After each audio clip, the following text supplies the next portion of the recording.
tengah-tengah sebut Bismillahirrahmanirrahim, hati bercakap-cakap. Itu martabat yang ketiga, orang panggil hadisun nafsi.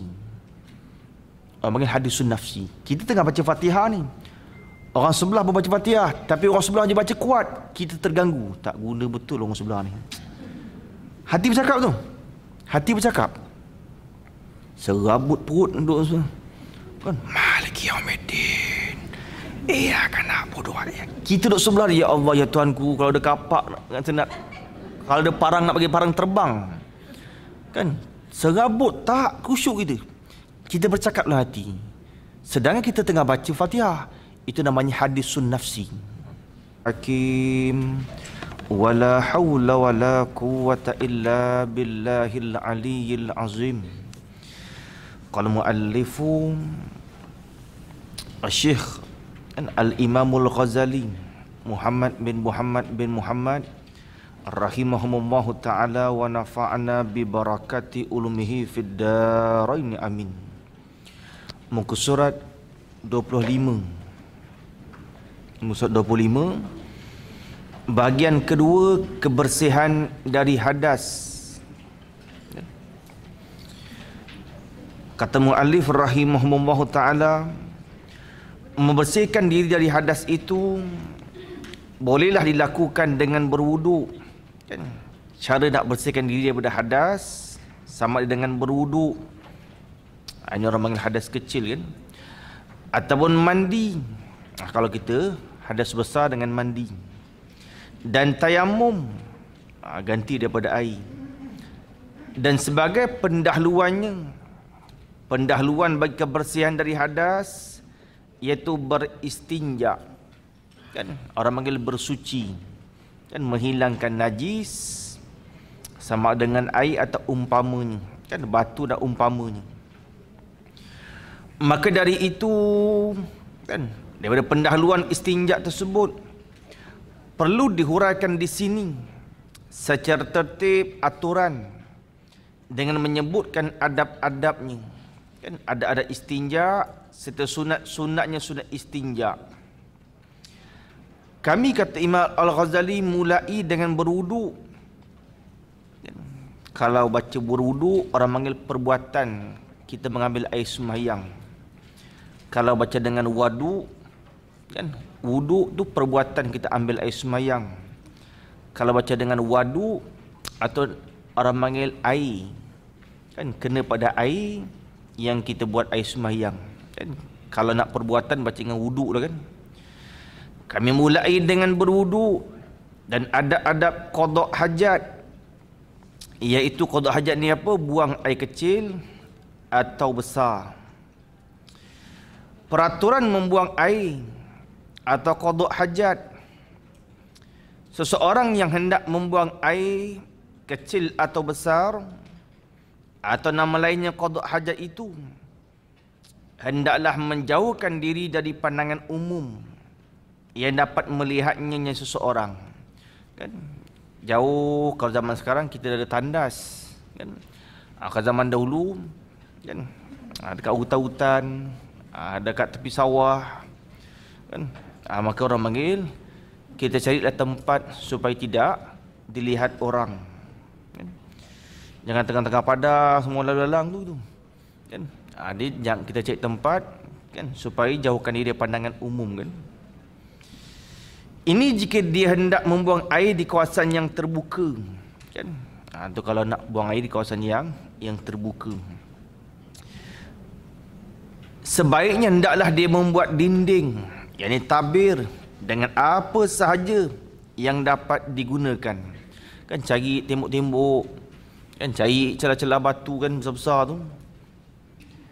Sekiranya dia dapat melakukan yang sedemikian, dapat buat dinding tabir tu, hendaklah dia tidak tergesa-gesa membuka auratnya terlebih dahulu sebelum dia sampai tempat duduknya, tempat buang air. Kan? Ada orang dia buka habis semua tu, baru dia masuk. Kan? Tak kenalah adabnya kan. Adabnya dah sampai, kita buka, kita naikkan kain sikit demi sikit begitu kan. Atau adabnya kita qada hajat. Pastikan bahawa melakukan qada hajat dengan tidak menghadap ke arah kiblat atau membelakangkan kiblat. Ini kalau kita qada hajat pada tempat yang terbuka. Kan tempat yang terbuka di padang, di sawah bendang, antara adabnya apa? Jangan menghadap arah kiblat, menghadap matahari lah. Atau jangan membelakangkan kiblat, jangan membelakangkan matahari. Kalau tempat yang terbuka. Adapun dalam tandas tertutup, tak ada masalah. Hendaklah dilakukan dengan berhati-hati. Jangan sampai membuang air besar atau kecil di tempat yang biasa digunakan orang ramai untuk berbual-bual atau berkumpul. Jangan berak kat bus stop pula. Kan tempat taman permainan pula kencing situ. Kan? Tempat yang kita dilarang lah kan. Ketiga, membuang air kecil. Janganlah seseorang itu membuangnya di tempat yang berair tetapi tidak mengalir airnya. Bagaimana sifat, tetapi ni orang panggil yang lah, sifatnya yang. Antara adabnya bagaimana? Jangan kita buangnya di tempat yang berair, yang tidak mengalir airnya, tempat air bertakung. Kan? Kalau nak kencing janganlah situ kan. Kalau boleh tempat air mengalir lah. Tetapi waktu malam kan, antara adabnya waktu malam jangan tempat berair. Kan? Siang tak boleh tempat air mengalir. Ataupun di waktu malam kita buang air kecil, buang air besar di daratan. Pasal malam ni datang hadis orang panggil makhluk yang bernama jin ni, malam tu dekat air tu. Ada waktu malam kan, janganlah kita buat kat air kan. Jangan pula di bawah pokok yang berbuah. Elok sedap kan. Kan durian musangking tu. Kan? Nanti buahnya manis je kan. Atau orang panggil antara adab jangan pula di bawah pokok yang berbuah. Atau di lubang-lubang haiwan. Tengok ada busut-busut lubang-lubang, dia pun kencing berak situ kan. Menyakiti binatang kan, menyakiti. Jangan juga dibuang di tempat yang keras. Kan? Tanah yang keras ataupun batu yang keras. Kan bila kita kencing kan melantun, percikkan air dia kan, melumurkan najis di tubuh ataupun melumurkan najis pada pakaian. Kan jangan cari tempat yang keras. Atau di tempat yang berangin sewaktu membuang air kecil. Kita buang air kecil, angin tiup arah kita. Kan nanti orang panggil najis kencing terpercik pada pakaian dan tubuh. Atau dilarang. Agar air kencing yang keluar tidak terpercik demi menjaga kebersihannya. Ketiga, membuang air kecil hendaklah dilakukan dalam keadaan duduk bertinggung pada kaki kirinya. Kan? Kita ke depan sikit kaki kanan, kaki kiri ke belakang sikit. Jangan sama. Ke depan sikit kaki kanan, kaki kiri ke belakang. Kita duduk bertinggung di atas kaki kiri. Kan? Cara buang air kecil kan. Ketiga, membuang air kecil hendaklah dilakukan dalam keadaan duduk bertinggung pada kaki kirinya. Kalau kencing duduk dah. Kalau kencingnya duduk, beratkan sebelah kiri. Kalau kencing berdiri, sama berat. Ni bagi orang lelaki lah kencing berdiri. Orang lelaki lah ni. Ni cerita pada orang lelaki. Kencing berdiri dan kencing duduk kelakuannya berbeza. Ketika kencing duduk, beratkan sebelah kiri. Kan? Ketiga, nak kencing berdiri, syarak mengajarkan kepada kita buka tapak kaki agak luas dan sama berat. Kan? Ketika kencing berdiri sama berat. Jangan berat sebelah kiri. Nanti tak habis keluar ni. Ketika berdiri sama berat. Kalau nak kencing berdiri sama berat. Kalau nak kencing dalam keadaan duduk, beratkan sebelah kiri. Orang lelaki lah kan, perempuan duduk lah kan. Apabila membuang air di tempat yang berupa bangunan, misalnya seperti tandas dan sebagainya, memang disediakan tempat, ada tempat khusus disediakan. Maka hendaklah didahulukan dengan kaki kiri sewaktu memasukinya. masuk jangan terlupa kaki kiri. Dan kaki kanan sewaktu dia keluar daripadanya, kan, keluar dengan kaki kanan. Jangan membawa sesuatu yang mengandungi nama Allah Subhanahu Wa Taala. Kan, cincin kerana nama Allah dalam poket kadang-kadang, kan, orang panggil rantai ke dengan nama Allah, kan. Atau Rasulullah sallallahu alaihi wasallam atau nama-nama nabi. Jangan dibawa masuk ke dalam tandas. Ketika masuk hendaklah mengucapkan Bismillahirrahmanirrahim. A'udzubillahi minal khubusi wal khaba'ith. Kan? Doa sebelum kita masuk dalam tandas, kan. Artinya apa? Dengan nama Allah. A'udzu, aku mohon perlindungan billah kepada Allah, minal khubusi, daripada gangguan syaitan jantan, wal khaba'ith, dan syaitan betina. Dia duduk kat depan. Kalau kita tak baca doa ni, syaitan akan duduk di depan ataupun di atas.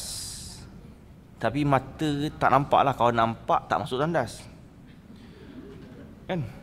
Dia akan duduk di depan ataupun di atas. Kalau kita baca doa, dia akan duduk di sebelah, dia akan duduk di sisi.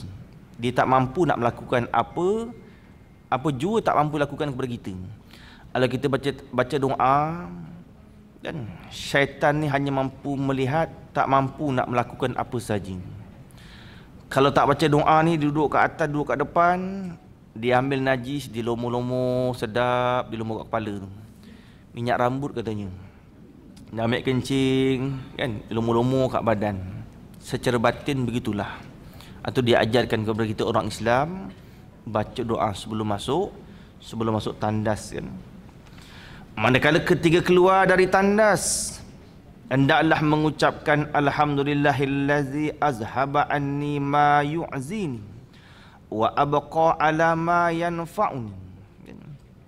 Artinya, segala puji bagi Allah yang telah menghilangkan apa-apa yang menyakitkan dari diriku dan menetapkan apa-apa yang membawa manfaat kepadaku. Kan? Bila dah buang kan banyak manfaat. Bila belum buang, Allah sakitnya tu memulas-mulas. Kan? Kita bersyukur, kan, dah selesai, kita syukur pada Allah. Setelah selesai membuang air kecil, hendaklah disempurnakan dengan mengurut kemaluan sebanyak 3 kali. Dan diurutkan kemaluan dengan 3 kali. Jangan urut habis. Putus break. Putus break tak ada ubat. Kan? Paip kat rumah, getah dah lus, dia menitis je. Tek. Tek. Tek. Tu putus break namanya. Kan? Kalau paip kita boleh getah kat highway. Break putus tak ada ubat, tuan-tuan. Caranya bagaimana? Ni orang lelaki dulu, kan. Kemaluannya diurutkan daripada bawah sampai had sempadan kepalanya. Cukup dah. Kemudian kita berdehem. Kita berdehem. Kita urut daripada bawah, kan, daripada pangkal sampai ujung. Jangan ditarik habis. Nanti putus break. Jangan terlupa tu orang lelaki. Kan? Ni nak pakai lama ni. Ditolak sampai kepada sempadan saja. Tolak 3 kali. Dia tolak sampai sempadan kepalanya. Kemudian dia berdehem. InsyaAllah dia akan keluar. Adapun bagi orang perempuan, diurutkan sebelah ari-ari belah kiri daripada atas ke bawah. Kan, orang perempuan diurutkan daripada ari-ari, kan, daripada atas ke bawah urut sebelah kiri. Tolak berdehem sikit. Khilaf ulama pada hukumkan berdehem. Kan, ada mengatakan sunat, ada mengatakan wajib. Kan, khilaf ulama dalam mazhab Imam kita Syafi'i rahimahullahu taala, kan. Perempuan urut ke bawah, kan. Atau orang laki-laki, itulah orang panggil, hendaklah disempurnakan dengan mengurut kemaluan sebanyak 3 kali. Yang banyak-banyak sangat. Banyak-banyak nanti was-was, kan. Ada orang dia tak boleh, urut pun tak boleh, tak habis lagi. Dia kena berjalan. Setiap orang dia tak sama, berbeza, kan. Masing-masing kenal lah kan, masing-masing macam mana. Ada orang dia kena berjalan baru selesai. Selagi tak berjalan belum selesai. Kan ada tak sama kan masing-masing kan. Atau mengurut kemaluan sebanyak 3 kali. Dan jangan asyik memikirkan mengenainya. Dah habis ke belum ni? Dah habis ke belum ni? Kan? Nanti timbul was-was. Jangan asyik memikirkan. Supaya tidak sampai was-was. Bila was-was, tu lama, 1 jam dalam tandas. Tak keluar-keluar. Kan?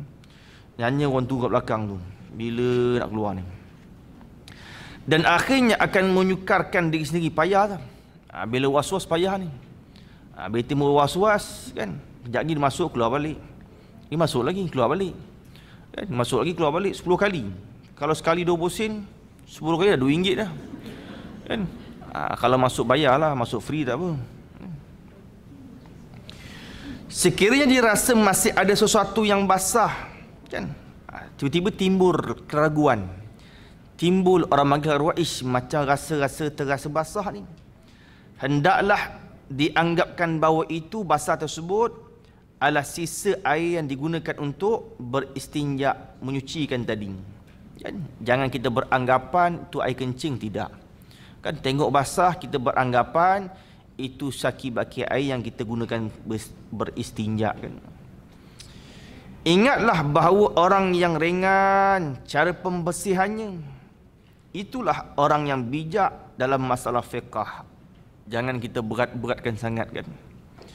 Sebab perasaan was-was itu sebenarnya menunjukkan kurangnya ilmu fiqh kan, sampai diajarkan kepada kita, kita renjiskan air pada pakaian supaya nak hilangkan perasaan was-was. Jangan banyak sangat kan, nampak basah pula kan. Kita renjiskan sekadar nak hilangkan perasaan was-was. Kalau was-was lah kan, kalau rasa was-was.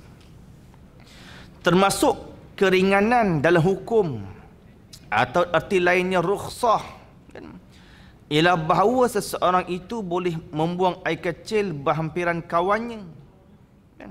Tapi bukanlah sebelah-sebelah sampai boleh tengok, tak adalah begitu kan. Tandas kan disekat-sekat gitu kan. Tandas ada 10 tandas disekat-sekat gitu kan. Ada tabir lah. Kalau zaman dulu tabir sekurang-kurang kain. Zaman sekarang dah ada temboknya kan kalau tandas kan? Atau termasuk rukhsah keringanan, boleh membuang air kecil berhampiran kawannya, tetapi mestilah dia tertutup dari penglihatannya.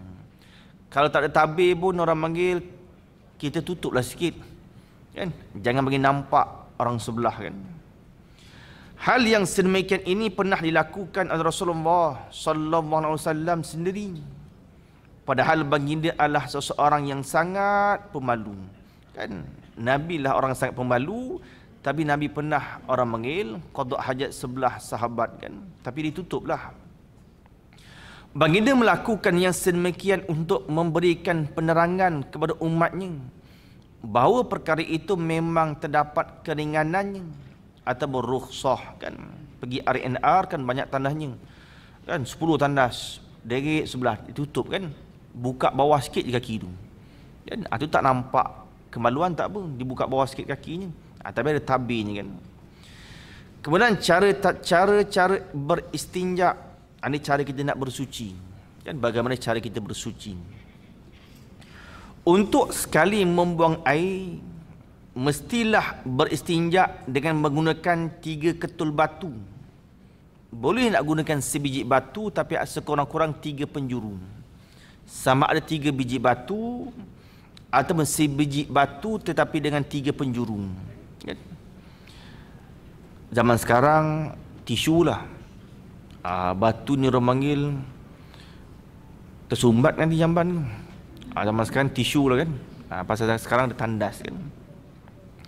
Selain batu, seseorang itu boleh menggunakan sesuatu yang kasar. Kasar dengan bahawa lawan daripada licin. Kasar dengan bahawa boleh menghilangkan najis. Bukan kasar berduri kan. Luka berdarah kan. Jangan kasar macam pasir. Tu berdarah-darah ni. Kasar dengan bahawa lawan daripada licin sekira-kira boleh menanggalkan najis. Dan keras. Benda yang dapat istinja tu benda keras. Dia tak rapuh. Kan kalau benda rapuh kita pegang rapuh dah. Itu tidak menanggalkan najis. Kan sekira-kira tidak rapuh keras kan, keras lawan lembut kan. Sekiranya ia benda tersebut adalah benda yang suci. Syarat benda yang kita nak buat istinja benda yang suci. Kan? Jangan ambil benda najis. Tai kambing yang dah keras setahun simpan, keras dia. Tak boleh kita buat bersuci istinja pasal benda najis, walaupun keras tak boleh pasal benda najis. Seterusnya beristinja dengan menggunakan air, atau lebih afdal dihimpunkan dua kan. Lebih afdal kita himpunkan dua. Istinja dengan batu atau umpama tisu. Lepas tisu baru kita menggunakan air. Caranya bagaimana? Caranya ialah dengan menyiramkan air menggunakan tangan kanan. Pegang paip tu tangan kanan kan. Di atas tempat yang disucikan. Tempat suci itu kubul dubur lah. Kubul dan dubur. Sementara itu tangan kirinya menggosok tempat keluar najis. Bukan 5 jari. Jari tengah. Kan? Jari tengah. Jari tengah jari apa? Jari hantu. Kan jari hantu. Kan tangan kanan pegang paip, tangan kiri gosok jari hantu ya tuan-tuan. Tuan-tuan jangan cari 5 jari kan. Kan jari hantu kita maklum kan. Siramkan tangan kanan, kita gosokkan dengan tangan kiri ni jadi orang panggil jari hantu kan. Menggosok tempat keluar najis, kubul dubur, sehingga tiada kesan yang tertinggal di situ. Kan sampai tak ada kesan. Ini dapat diketahui dengan pegangan tapak tangan. Kan dapat diketahui dengan pegangan tapak tangan ataupun jari ni. Kan? Orang laki-laki terasa kesat, cukup dah. Orang perempuan bila digosok terasa licin, cukup dah. Dan orang laki-laki bila digosok rasa kesat, bersih tu. Digosok-gosok licin, tak bersih lagi orang laki-laki. Cuma ada najis lagi. Dibasuh, digosok, kesat dah. Atau panggil menandakan sudah bersih, cukuplah. Atau supaya tak timbul rasa was-was. Orang perempuan berbeza. Digosok kesat, tak bersih lagi. Bila digosok licin, sudah bersih kan? Tak payah tengok cermin kan. Dia rasa cukup dah. Jangan bawa cermin. Hendaklah dalam beristinja itu jangan terlalu bersangat-sangatan kan? Jangan gosok biaya sangat tu. Tak payahlah ambil berus sabut tu, gosok-gosok tak payah. Tak payah bersangat-sangatan, tak payah. Sehingga masuk ke bahagian dalam duburnya. Jangan masuk dalam bahagian dubur. Sebab perkara inilah yang merupakan sumber dari penyakit was-was.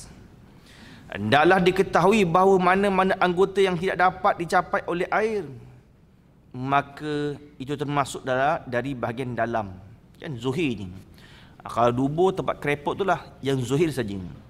Jangan dimasukkan dalam bahagian yang batin.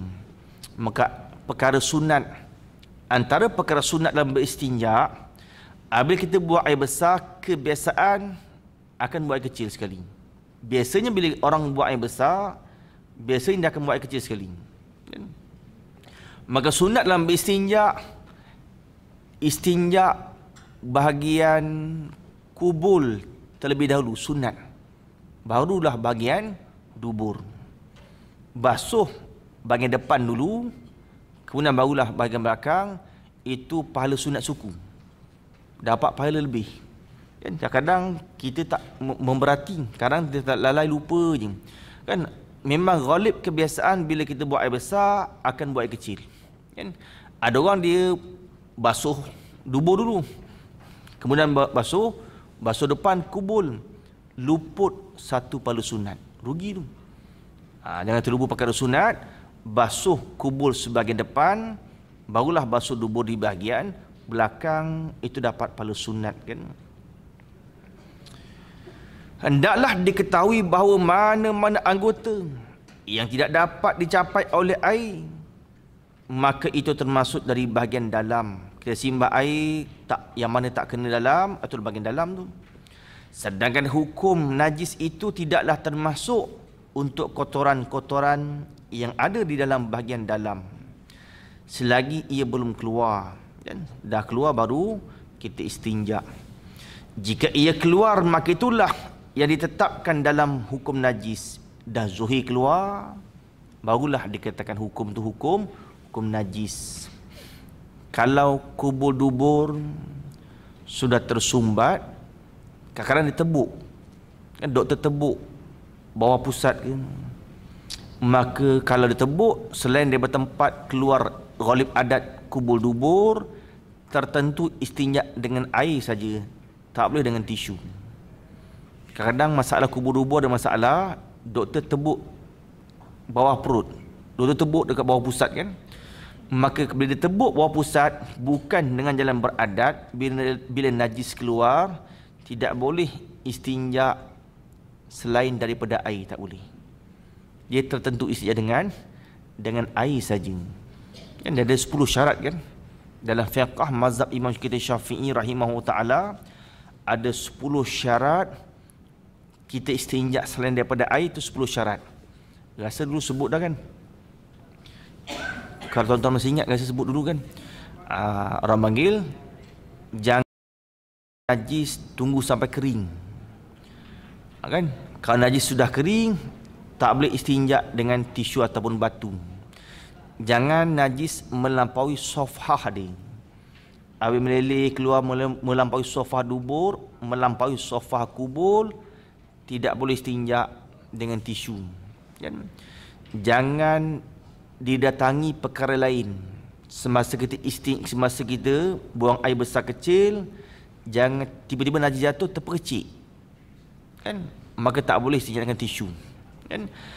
Antara syaratnya apa lagi? Bila keluar itu dengan jalan beradat. Kalau keluar najis dengan jalan beradat, yakni daripada dubur kubur, baru boleh istinja dengan selain air. Bila keluar najis bukan dengan jalan beradat, dia tebuk, maka tak boleh istinja dengan tisu, istinja dengan air saja. Dan kemudian najis yang keluar itu daripada kemaluan orang yang khunsa wadih, kan, khunsa wadih. Dan najis yang keluar itu daripada kubul yang wadih. Kubul yang wadih itu nyatalah. Macam kita orang yang normal, orang wadih lah panggil. Wadih ni nyata. Kan dubur satu je. Kan dubur satu lubang je. Kan kubur 2 lubang. Kubur 2 lubang, laki-laki pun 2, perempuan pun 2. Orang laki-laki jangan ingat satu. Orang laki-laki bahagian depan ada 2 lubang. Bahagian belakang 1. Sama dengan orang perempuan. Dan belakang 1, depan 2. Adapun khunsa ada 2.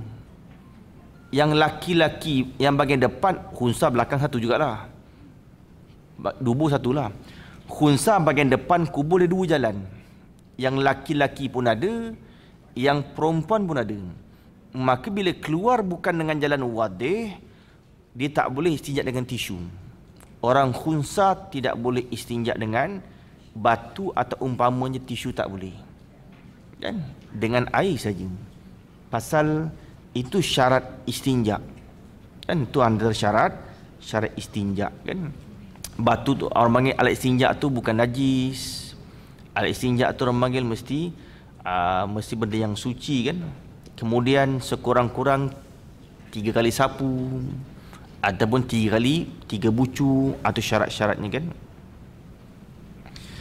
Setiap kali kita sapu, dia mesti melampaui seluruh tempat sofah.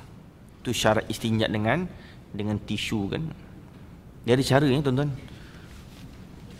Cara kita nak istinja dengan tisu, kok tiba-tiba tak ada air pula kat Malaysia ni, kan. Nak cari batu, ambil tisu. Bagaimana cara istinja dengan tisu? Katalah yang ni sofah ni, kan. Dubur kan dia macam bibir, kan. Ada bibir, kan. Saya buat misal gini lah, kan. Cara istinja, adabnya cara bagaimana? Letakkan tisu permulaan. Kalau ini sofah dubur, letakkan tisu luar sofah dulu. Letakkan tisu luar sofah dubur. Ambil sebelah kanan. Kita tarik ke bawah sebelah kanan, pusing sampai tempat sofanya balik. Sekali sapu. Ambil tisu yang kedua. Kalau tisu lah, Ambil tisu yang kedua, letak pada tempat yang sama sebelah kiri. Sebelah kiri sapu. Itu yang kedua. Ambil tisu yang ketiga. Kan syarat istinja dia mesti 3 kali sapu kan? Atau sebiji batu 3 penjuru. Ambil tisu yang ketiga, meratai semuanya. Itu cara sapu istinja dengan tisu. Tidak boleh dibagi-bagikan tauzek. Jangan dibagi. Satu tisu bibir atas, tisu yang kedua bibir bawah. Tidak sah istinja.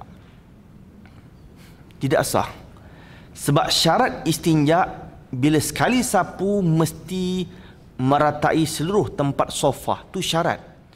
Bila tuan-tuan tak ikut syarat istinja, tuan-tuan bagikan satu tisu sebelah atas, satu tisu sebelah bawah, tisu ketiga semua, tidak sah istinja. Bila tidak sah istinja, sembahyang tak sah. Jangan terlupa tu. Tetapi di Malaysia kita ghalib istinja dengan air. Bila ghalib dengan air, kita terlepas pandang bagaimana cara istinja dengan tisu. Kan? Jangan terlupa, saya ulang sekali lagi kan. Cara dia bagaimana? Letakkan tisu di sofa dubur, di atas sofa dubur. Tarik sebelah kanan, dia mesti meratai semua. Sebelah kanan sapu satu tisu. Ambil tisu yang kedua, letak di atas, baru masuk sebelah kiri sampai tempat permulaan yang kedua. Ambil tisu yang ketiga, dua sekali atas bawah.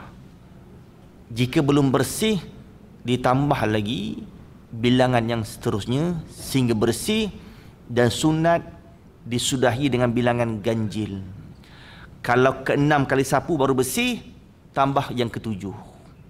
Kalau ke-7 kali sapu baru bersih, tak payah tambah, pasal itu sudah ganjil.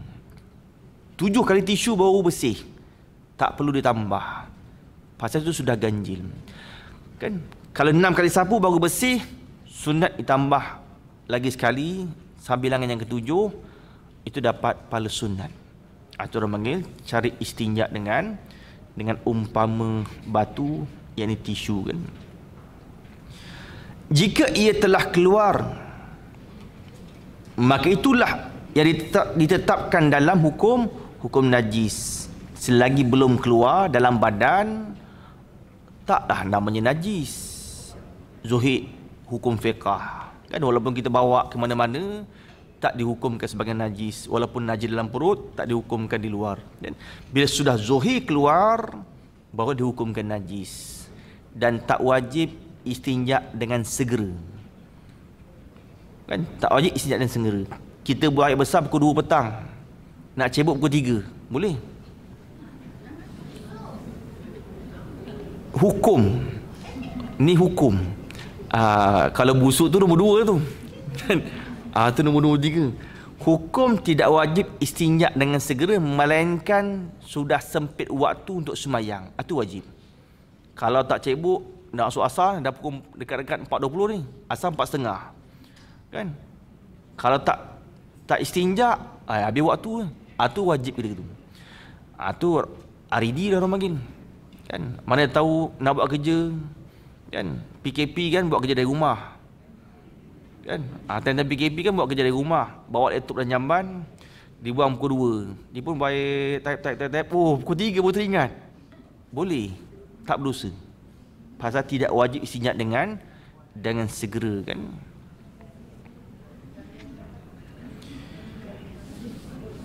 Kalau ni tak ada masalah kan. Jika ia telah keluar, maka itulah yang ditetapkan dalam hukum najis. Maka had-had pencuciannya ialah cukup asalkan sudah dapat dicapai oleh air, dan kotoran itu hilangkan oleh air kan. Dengan demikian, maka tidak perlu lagi untuk berasa was-was. Itu penting. Jangan kita merasa was-was kan. Cara-cara berwuduk kan.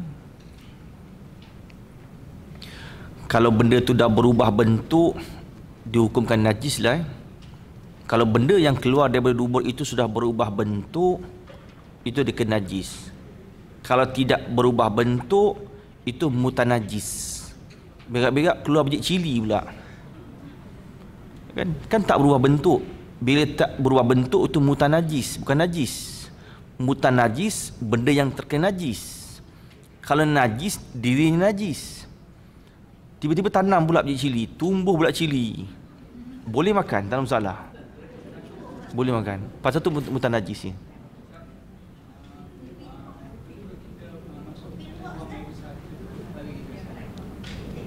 Sekali lagi.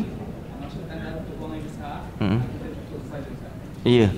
Antara perkara sunat, kan? Saya pun terlupa, alhamdulillah, kan. Antara perkara sunat, selain masuk tangan kiri, tutupkan kepala. Ditutupkan kepala sunat begitu, kan. Carilah satu benda, kan. Carilah benda-benda. Kalau dulu masa saya mengaji pakai gayung ni, tak kepala. Kan? Dulu zaman-zaman mengaji pondok dia tak gayung ni.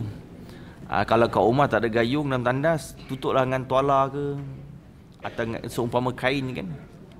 Seumpama kain kan.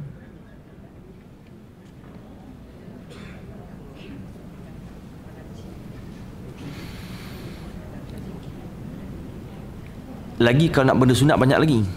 Kalau nak benda sunat, lepas kita keluar dari tandas, sunat kita lapkan tangan pada kain. Sunat. Lepas kita istinja, kan, lepas kita istinja, sunat dilapkan tangan pada umpama kain. Kalau dulu asal pada bumi, kan. Kalau kita fiqah, yang pada asal dia kata pada bumi. Pasal dulu mungkin kain payah, kan, pada bumi lah. Kita gosok tangan pada bumi. Kalau sekarang rumah kita simen. Dulu rumah pasir tak apa. Keluar tandas pasir, tanah. Sekarang kita rumah simen, lantai, mama. Takkan nak gosok kat situ. Pada umpama kain. Kalau sekarang lepas keluar tandas, satu benda sunat, lapkan ke tangan pada umpama kain. Dapat pahala sunat, kan.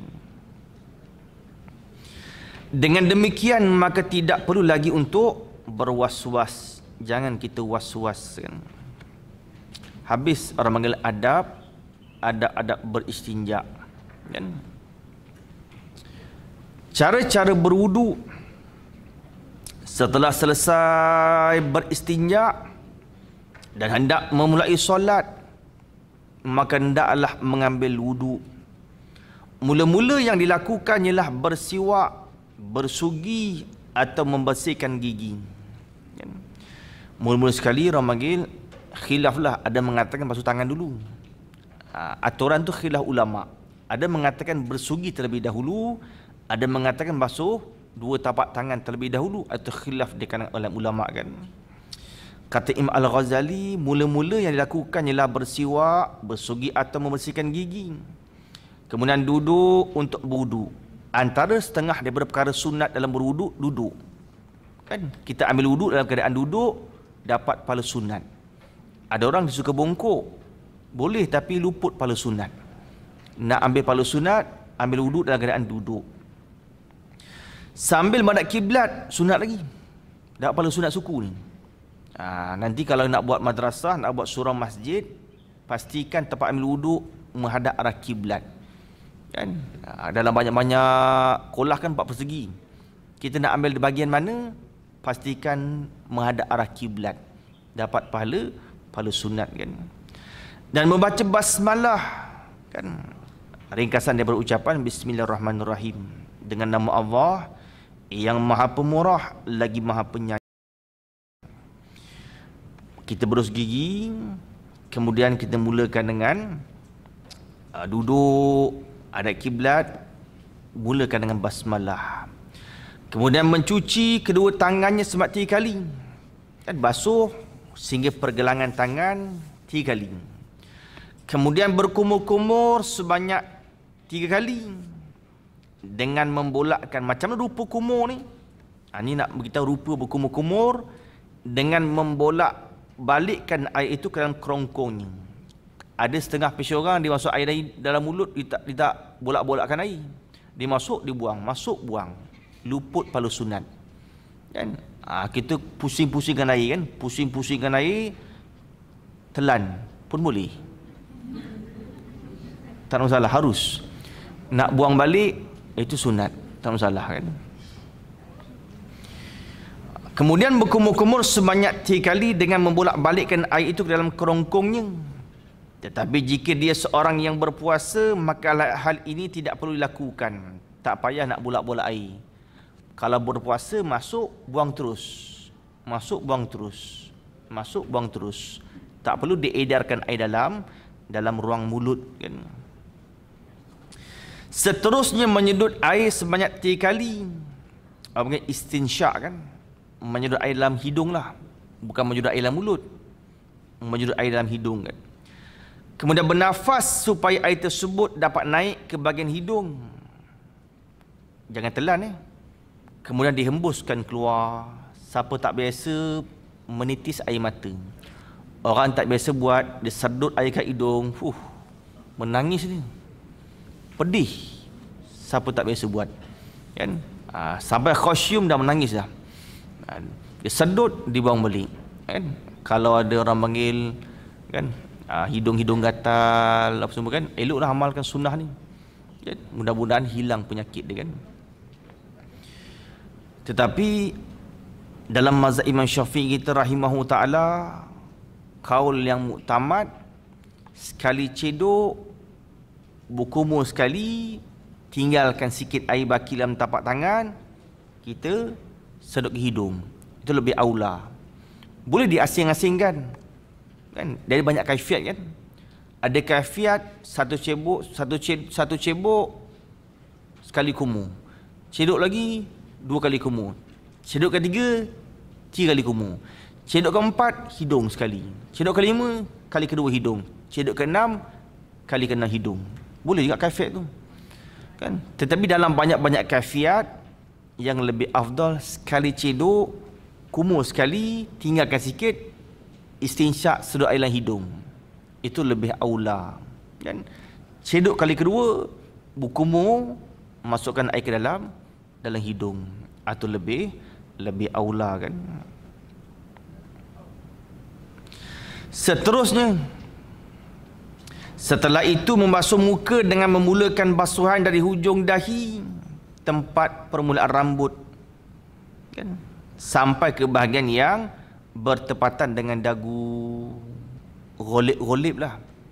Ada orang di kepalanya berpulau, tempat permulaan tumbuh rambut ke atas. Ini nadir. Kita kira golip tempat permulaan tumbuh rambut. Permulaan tumbuh rambut sampai dagu, kan, sampai bawah ni, kan, sampai dagu. Ini permulaan, kan. Ini adalah kadar bagi panjang. Dia panggil panjang. Kadar bagi panjang, kan. Sedangkan untuk lebarnya muka, maka yang dibasuh itu ialah di antara anak telinga ke anak telinga yang lain. Anak telinga yang ni. Ni anak telinga. Ni anak telinga. Lentang sini. Kalau tak sampai, tak salah wuduknya. Ni kan anak telinga ni, kan. Ada macam terkeluar sikit, kan. Macam orang seseorang macam ketuat, kan, daging keluar, kan. Atau anak telinga, kan. Dia kalau dalam mazhab Imam Syafi'i, jadi kaedah usul fiqh, wajib dilebihkan. Ini walaupun sini had fardu, tetapi dalam mazhab Syafi'i, kaedah usul fiqh, ma la yatimmu wajib illa fa wajibun, kan. Tak sempurna melainkan kelebihkan sedikit. Basuh ngangam belum memadai, dilebihkan qadar lebih sikit, kan, lebih sikit. Lebih lagi tu baru sunat. Lebih sikit tu orang panggil wajib lagi. Lebih lagi tu baru orang panggil perkara sunat. Orang panggil ghurrah, kan, dalam mazhab Syafi'i orang panggil ghurrah, kan, namanya. Maka yang dibasuh itulah di antara anak telinga ke anak telinga yang lain. Tempat-tempat yang ditumbuhi rambut yang 4. Di antara segala juzuk panjang dan lebar, apa jenis bulu yang tumbuh dibasuh, kan. Iaitu 2 alis mata kening, 2 kumis misai, kan. Rambut di antara pelipis dengan janggut. Seiben orang panggil. Rambut di antara pelipis dengan janggut. Kalau orang laki-laki orang panggil jambang lah. Kalau dah bersambung ke janggut orang panggil jambang. Istilah orang Melayu, kan. Kalau belum bersambung, seiben orang panggil. Kan? Mengena segmen. Orang perempuan kena berhati-hati. Apabila sininya panjang, diselitnya. Oleh kalau orang perempuan rambutnya panjang, diselitnya rambut. Kan ni panjang orang perempuan kan, diselitnya rambut, dibasuh. Maka wuduknya tidak sah. Jangan terlupa pasal rambut, pasal ni bulu dalam keadaan dalam kawasan muka. Bila bulu dalam kawasan muka, tuan-tuan kena basuh, ibu-ibu kena basuh. Jangan diselit ke sini. Diselit sini bertahun-tahun kena qada Allah. Kan? Paling senang potong pendek lah. Ibu-ibu nak paling senang potong pendek lah. Paling senang. Kan? Kalau tak nak potong pendek, pastikan keluarkan. Pasal tu kena basuh tu. Kena basuh. Orang lelaki-lelaki golip segmennya tak panjang. Jarang lah orang segmen panjang begini, tak ada orang lelaki. Kan? Orang lelaki kalau buat dah berjambang sikit lah. Tapi pendek jambangnya begitu. Dan bulu-bulu mata hendak diratakan dengan air bulu mata kan. Bulu mata.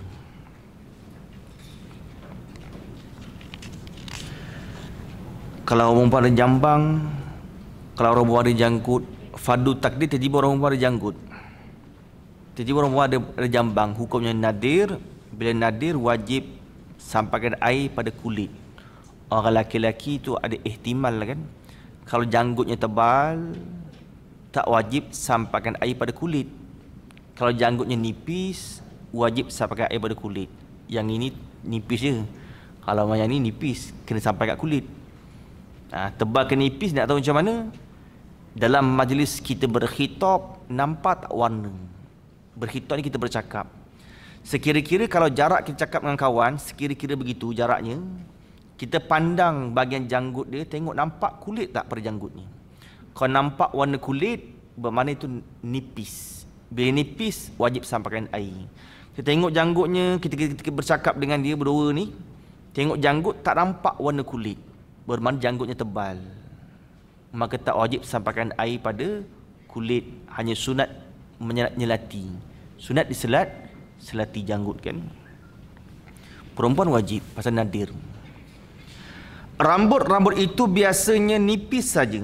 Kan kebiasaan bulu yang ada pada muka ni kebiasaan nipis lah, golek-golek biasanya kan.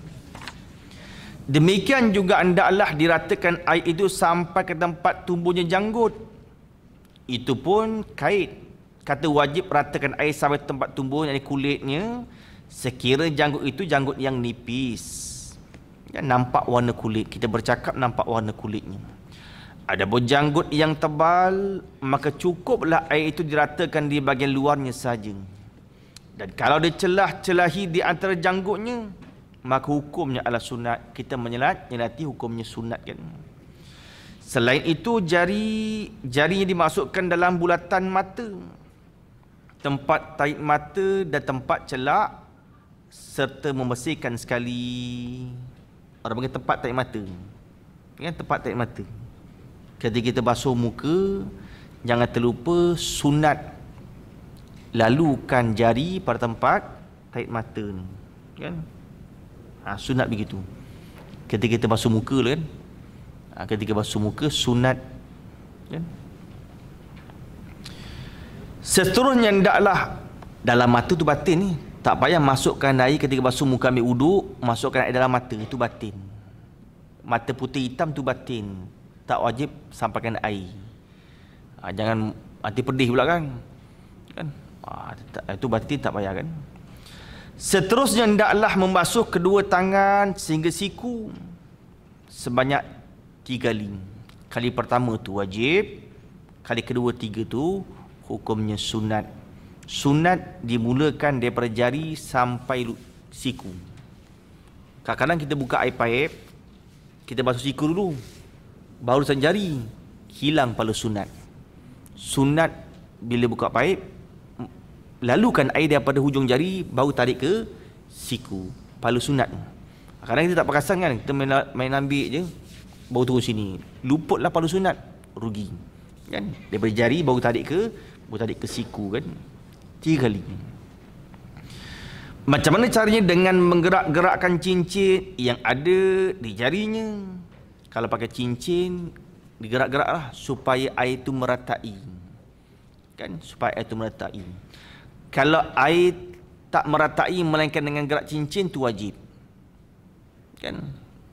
Kalau cincin tak digerakkan, air tak sampai, ketika hukumnya wajib gerakkan. Kalau tak gerak air itu sampai, sunat. Kita tak gerakkan cincin tapi air boleh sampai dah, sunat kita gerakkan. Itu berbeza, kan. Hendaklah dimulai dengan anggota sebelah kanan, kan. Hendak dimulai dengan anggota sebelah kanan. Dalam fiqh dia ada istahabbun, ada mustahabbun dengan mustahakun. Kalau kita mengaji kitab Arab, dia ada dua istilah. Satu mustahabbun, yang kedua mustahakun. Mendahulukan kanan ke atas kiri itu mustahabbun. Tiba-tiba terlupa gitu, kan? Tiba-tiba terlupa basuh kiri dulu. Teringat, sepatu basuh kanan. Dibulang balik, masuk kanan, masuk kiri. Orang panggil tidak hasil pahala, kan? Itu beza mustahakun dengan mustahabbun, kan? Adapun kumur dengan masuk air ke hidung itu mustahakun. Sepatut kumur dulu baru masuk air ke hidung. Tiba-tiba dia masuk air ke hidung dulu, terlupa dia. Dia terbalikkan balik, itu hasil pahala. Itu beza, kan? Beza antara mustahakun dengan mustahabbun. Kemudian itu hendaklah mengusap bahagian langkah.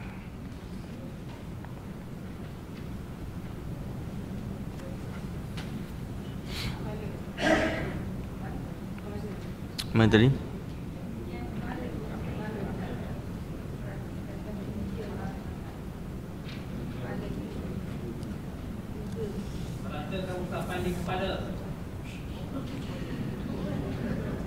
Kemudian itu hendaklah meratakan usapan di kepalanya dengan cara membasahkan kedua tangannya dengan mempertemukan hujung tangan kanan dengan hujung tangan kiri dan meletakkan kedua tangan itu di atas bahagian kepala dan mengusapkannya sehingga ke bahagian tengkuk. Kemudian mengembalikannya ke hadapan semula. Itu orang panggil sunat. Kita celupkan tangan dalam kolah atau basahkan tangan dengan air, letakkan tangan begini, pertemukan jari telunjuk kanan dan kiri, sapu ke belakang sampai ke tengkuk, kemudian kembalikan semula ke depan, dapat pahala sunat, kan? Ni nak sempurnalah, ni adab pahala sunat nak sempurna. Sekurang-kurang celupnya boleh, pun boleh. Pasal sapu, kan sapu boleh juga celup jenis je. Nak celup dengan pen pun boleh. Kita ambil pen, celup dalam kolam, sah wuduk, sah, kan? Tapi nak sempurna, disapukan satu kepala, celup tangan, letakkan begini, tarik sampai ke tengkuk, kembalikan semula ke depan. Itu nak sempurna pahala sunat, kan? Kemudian itu hendaklah mengusap bahagian luar dan dalam kedua telinga dengan air, kan? Ni luar, ni dalam. Yang belakang ni luar, belakang ni luar, yang ni dalam. Usapkan, kan? Ibu jari di luar, jari tunjuk kat bahagian dalam, usap lalu begitu, kan? Lalu mengusap lehernya, langkah, kan? Kemudian hendaklah mengusap bahagian luar dan dalam kedua telinga dengan air, lalu mengusap lehernya dengan air, dan seterusnya hendaklah membasuh kedua kaki sehingga buku lali. Antara perkara sunat ketika kita basuhkan telinga, kan? Basuh telinga 3 kali, dicelupkan air, dipekupkan. Sunat dipekupkan, tapi jarang orang buat. Bila jarang orang buat, kita nak buat macam lain macam je. Kan kita jangan tengok orang. Kita nak ambil pahala sunat, lepas kita sapukan telinga luar dalam, Sunat dipekupkan 3 kali. Celup lagi 2 kali. Celup lagi 3 kali. Dapat pahala sunat. Yang dapat pahala sunat. Banyak tu pahala sunat tu. Bukan sikit. Tuan-tuan tak buat, nak tunggu minggu depan, memanglah akan lupa. Kan? Dia fiqah ni dia kena amal selalu. Fiqah ni kalau tunggu nantilah aku buat, nantilah buat, memang tak akan buat tu. Memang terlupa. Dia kena amalkan selalu kan. Tak pernah buat, itulah kena buat tu. Bila tak pernah buat, kena buat tu. Nampak pelik? Bila orang lain tengok, orang yang tanya dia pun ikut, kita dapat pahala. Selagi dia buat amalan tu, kita dapat pahala. Akan untung tu. Akan untung tu. Kitab fiqah, mazhab Syafi'i semua ada. Kitab besar lah, kitab kecil tak sebut lah. Kitab besar-besar lah. Kitab besar-besar semua ada. Kitab fiqah.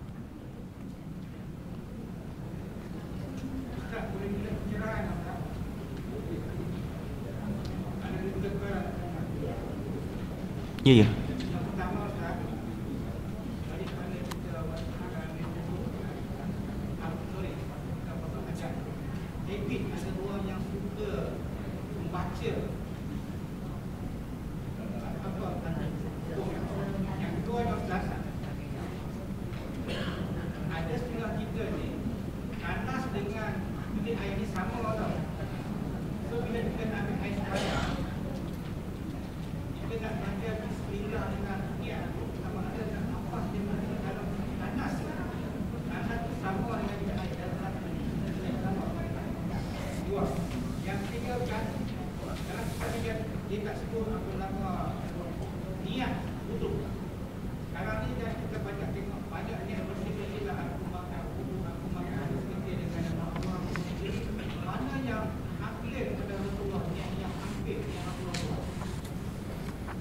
Yang pertama, kadang-kadang satu tabiat bagi orang ketika untuk hajat dia berkata-kata. Kan?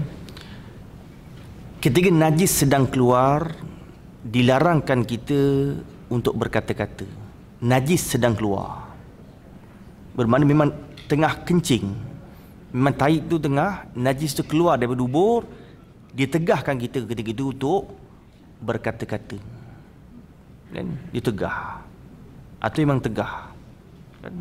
Adapun ketika najis bukan tengah keluar, tidaklah dia tegah, tetapi satu perkara yang makruh lah. Mereka ada hajat lah. Kan? Mereka ada hajat. Assalamualaikum, Assalamualaikum, Assalamualaikum. Dalam tandas. Kan? Tapi ketika sebut tu, jangan ketika najis sedang keluar.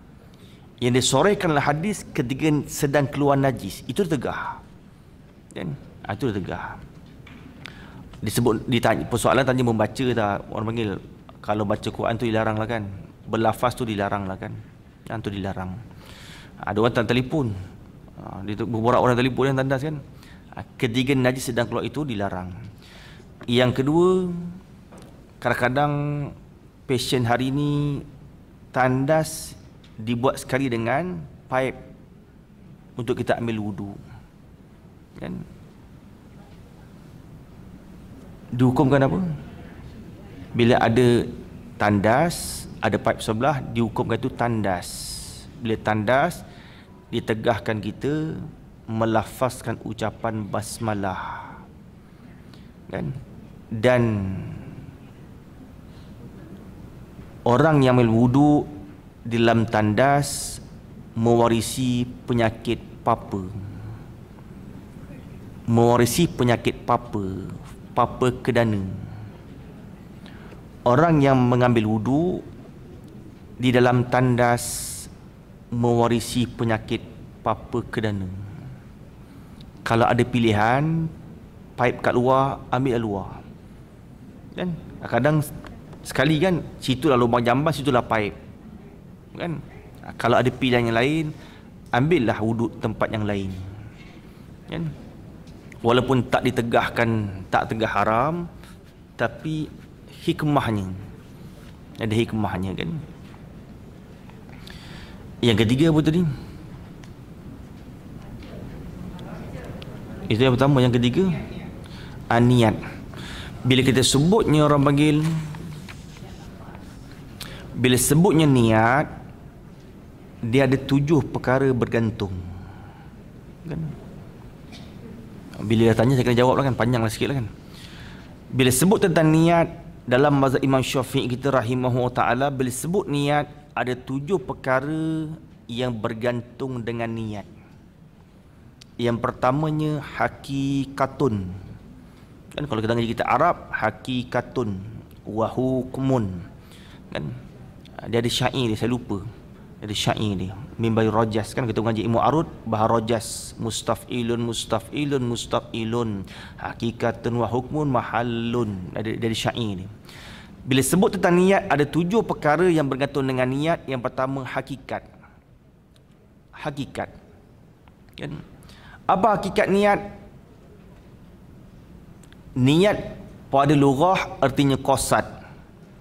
Niat pada istilah qasdu syai'i muqtarinan bi fi'li. Qasadkan sesuatu disertai dengan perbuatan. Niat mesti qasad serta perbuatan. Belum basuh muka niat dah, tak memadai, uduk tak sah. Pasal hakikat niat apa? Qasdu syai'i muqtarinan bi fi'li. Qasad sesuatu disertai dengan perbuatan. Ketika air sudah jatuh ke muka, ketika air sudah ada di muka, terkena muka, situ tempat jatuhnya niat. Baru sah. Kan itu hakikat niat orang panggil. Kan? Yang kedua orang panggil hukum. Apa hukum niat? Wajib. Dan hukumnya wajib. Yang ketiga mahallun. Atau mahallun tempat untuk kita niat. Mahallun orang panggil tempat niat. Tempat niat itu dalam hati. Kan? Sunat kita berlafaz. Saja aku semayang, fardu isyak, sunat berlafaz. Nawaitu, secara berlafaz tu sunat. Soli fardhu isya'i, sunat. Tetapi wajibnya tempatnya dalam hati. Kan? Ketika ambil wuduk, saja aku mengangkat adas kecil, boleh kita berlafaz, tetapi tempatnya dalam hati. Tuan-tuan jangan lupa kan dulu dibahaskan makam niat tu ada. Yang pertama hajizun, sekali lintas, orang panggil hajizun. Kan? Ada orang panggil khawatir. Kan ada khawatir, datang tengah-tengah semayang, datang 2-3 hari hilang. Orang panggil khawatir. Kan? Naik martabat yang ketiga hadithun nafsi. Dan hati ni dia ada 5 kelakuan. Hati ni ada 5 kelakuan. Yang pertama namanya orang panggil apa tadi? Hajizun. Tuan-tuan lupa kan? Yang kedua khawatir. Yang ketiga hadisun nafsi. Yang keempat azam. Yang kelima niat. 5 martabat hati: hajizun, khawatir, hadisun nafsi, azam, niat. Macam mana rupa dia? Kita tengah semayang, terlintas, teringat suatu perkara, hilang. Datang sekali, hilang. Itu namanya hajizun. Itu namanya hajizun. Tengah-tengah semayang datang 2, 3, 4 kali, teringat, hilang. Yang tengah baca Malikam ini datang lagi, hilang. Waladdall, datang lagi, hilang. Itu namanya khawatir. Namanya khawatir. Kuat sangat dunia dalam hati. Tengah-tengah sebut Bismillahirrahmanirrahim, hati bercakap-cakap.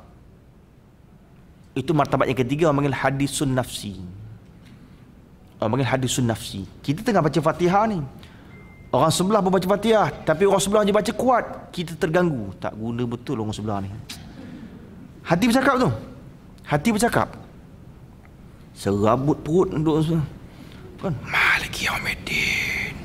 kan nak bodoh dia. Kita duk sebelah dia, ya Allah ya Tuanku, kalau ada kapak nak, kalau ada parang nak bagi parang terbang. Kan? Serabut tak khusyuk kita. Kita bercakaplah hati. Sedangkan kita tengah baca Fatihah, itu namanya hadisun nafsi. Kan? Lebih kuat daripada itu naik yang keempat, azam. Lebih kuat tu orang panggil azam. Apa azam? Cita. Kalau terjadi, dia akan buat. Itu azam. Tengah-tengah semayang, kalau hujan turun ni, aku nak berhenti angkat baju ni. Azam. Semayang batal lah. Batal semayang. Itu azam. Azam lebih kuat daripada hadisun nafsi. Kan? Azam tu lebih kuat daripada hadisun nafsi. Naik martabat yang kelima, itulah orang panggil niat. Qasdu syai'i muqtarinan bi fi'li. Mesti hati itu silar dan juga disertai ketika itu dengan perbuatan. Itulah namanya hakikat, itu hakikat niat. Kan? Allah perbuatan. Walaupun angkat tangan itu sunat, ucapan Allah Akbar itu wajib kan. Ketika angkat Allah disertai dengan perbuatan dalam hati sebut. Tak menyebut tak apa, menyebut tu hadithun nafsi. Silarkan. Kan? Silarkan. Kalau sebut takut was-was, sengaja aku semayang fardu isyak menghadap kiblat 4 rakaat, muka imam kena Allah Ta'ala Allahu Akbar. Itu menyebut, itu namanya hadisun nafsi. Niat kita silarkan. Kan boleh dah kalau sebut pun boleh. Kan? Tapi itulah orang panggil yang kedua apa tadi? Yang pertamanya hakikat, yang keduanya hukum, yang ketiganya mahal. Mahal ni orang panggil tempat lah. Yang keempatnya zaman, zamanun. Kan bila niat ada 7 perkara yang berkaitan dengan niat. Yang keempat zaman, masa. Masa mana kita nak berniat? Di permulaan ibadah. Masa untuk kita berniat ni di permulaan ibadah, melainkan puasa. Itu je. Puasa boleh kita nak jatuhkan niat, waktu malam boleh. Ibadat lain semua permulaan. Tuan-tuan niat keluar zakat bila? Ketika asing dengan harta kita boleh niat dah. Boleh. Tak semestinya kita bayar. Ni duit zakat saya RM7, niat. Boleh. Ketika kita asingkan, ambil duit, kita keluarkan RM7, masuk dalam boket. Ketika kita niat, sah dah zakat kita. Sah dah. Niat tu sah. Zakat belum lagi dah, pasal belum bagi ambil lagi. Niat tu sah dah. Pasal zamanun, kan yang apa tu? Yang keempat ni, zaman. Zaman ni masa orang panggil, masa kita berniat tu permulaan ibadah. Yang kelima orang panggil apa? Kaifiat. Kaifiat ni cara kita niat. Cara niat tu berbeza-beza lah. Kalau semayang ada qasad, ta'arud, ta'yin. Cara tu berbeza. Kan? Kalau puasa lain, wuduk lain. Yang keapa? Yang keenam, syarat. Syarat niat mesti Islam. Bila sebut niat mesti Islam. Tiba-tiba orang kafir ambil wuduk, dia pun niat mengangkat adas kecil, tak sah niat dia. Pasal dia bukan orang Islam. Syarat niat mesti orang Islam. Tiba-tiba kita minta mutu suami acong, kalau tolong sembelih ayam aku nak buat korban lah, kau tolong niatkan. Tak sah. Pasal dia bukan orang Islam. Atau sembilan biasa pun tak sah, dia bukan orang Islam. Pasal syarat niat mesti orang Islam. Yang ketujuh akhir sekali, maksudun. Maksud orang panggil nak bezakan antara ibadat dan juga adat. Kan? Tuan-tuan datang masjid, duduk bersandar kat kerusi, ada perbezaan antara adat dan ibadat. Tuan-tuan tak niat iktiqaf, maka itu jadi adat, duduk tak boleh pahala. Itu maksudun orang panggil. Kan? Ibu-ibu ayah-ayah masuk masjid, kita pun niat iktiqaf, duduk macam biasa je, bukan sembahyang, duduk je, dapat pahala.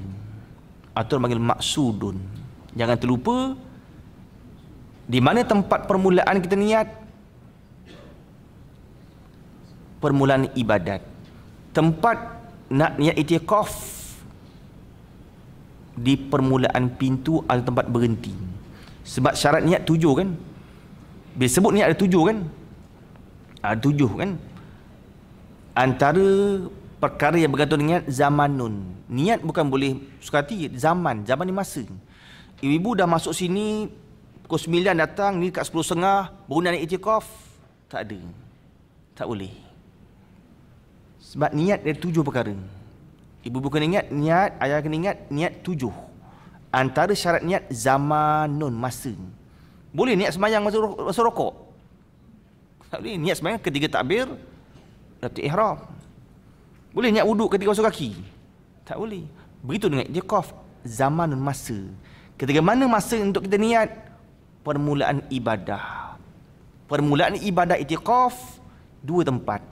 Yang pertama di pintu, yang kedua tempat kita berhenti. Sebab tu kalau orang mengaji, dia akan letak niat itikaf tu dekat pintu masjid. Itu betul-betul orang mengaji tu. Dipaham. Kan? Dipaham. Ataupun dia akan letak niat itikaf dekat soft-soft pun boleh. 2 tempat niat itikaf kan? Pun boleh. Itu orang panggil benda yang diniatkan kan. Wallahu alam. Sambung ni jauh kita pergi.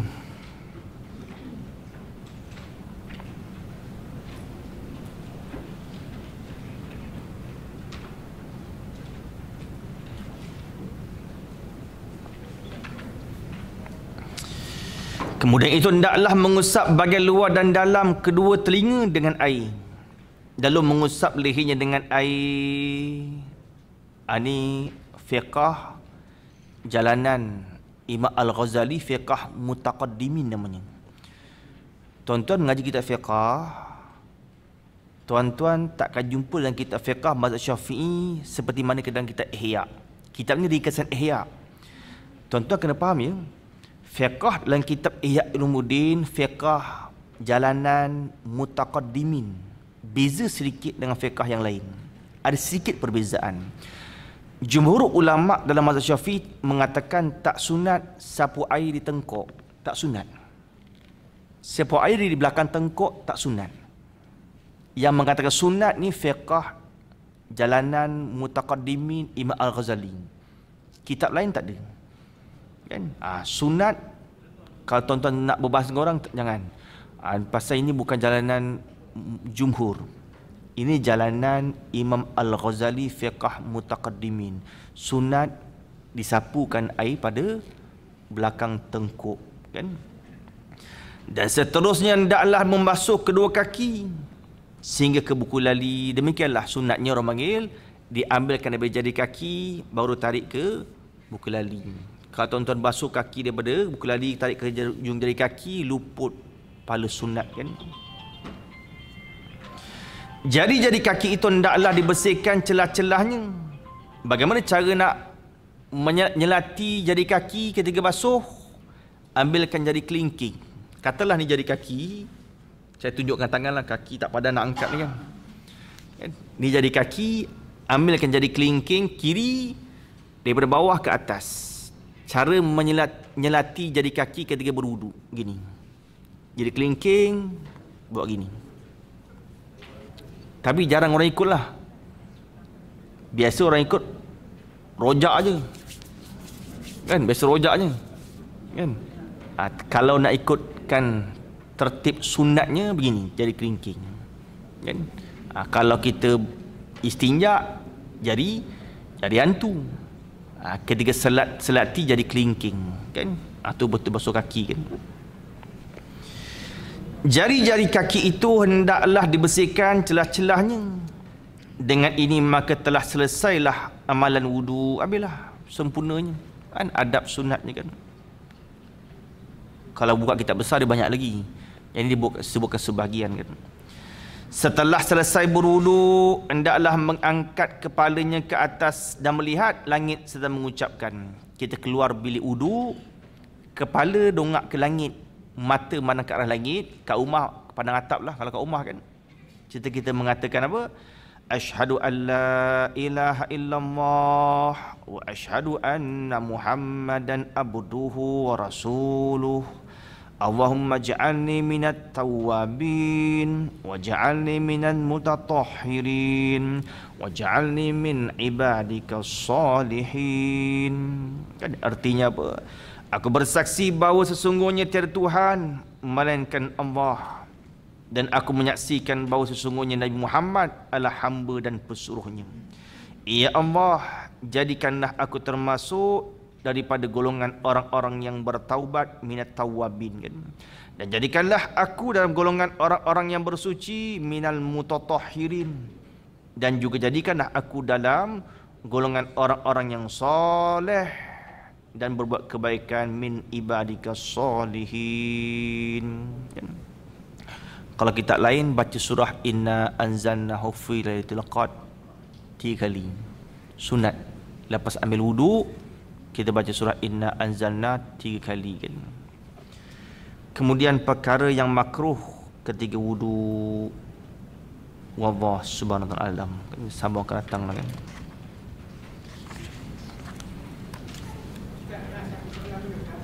Apa lagi? Ya.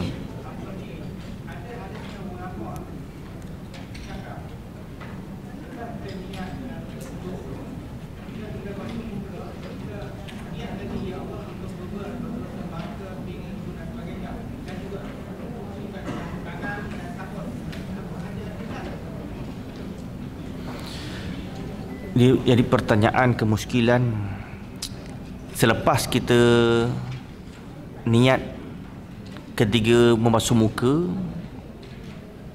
kita meniatkan ketika basuh tangan, mudah-mudahan tangan kanan ni dapat diterima buka amalan, kan? Kita sabu kepala, duduk bawah naungan arash, kan? Itu orang panggil jalanan fiqh daripada Imam Al-Ghazali, fiqh mutaqaddimin. Itu jalanan Imam Al-Ghazali. Kita fiqh lain tak ada. Nah, sekarang kita mengaji fiqh dalam tasawuf. Kitab ni fiqh, tapi kita nak sulamkan ilmu tasawuf supaya nak mendidik hati. Walaupun tidak ada Al-Qurannya, tetapi supaya hati tidak lalai. Ini fiqh jalan Imam Ghazali. Kita nak sulamkan dengan tasawuf. Ketika kita bersapu muka, mudah-mudahan duduk di bawah naungan arash. 7 golongan duduk di bawah naungan arash, kan? Kita basuh kaki, kita niat mudah-mudahan tetap kaki di atas titian sirat. Itu orang panggil jalanan fiqh mazhab mutaqaddimin Imam Al-Ghazali. Wallahu ta'ala alam, kan? Bismillahirrahmanirrahim. Allahumma faqihnahu fid din wa 'allimna ta'wila. Allahumma ftah bihikmatika futuhal arifin wanshurna birahmatika ya arhamar rahimin. Sallallahu alaihi Muhammad wa ala alihi wa sahbihi wa sallam. Walhamdulillahi rabbil alamin.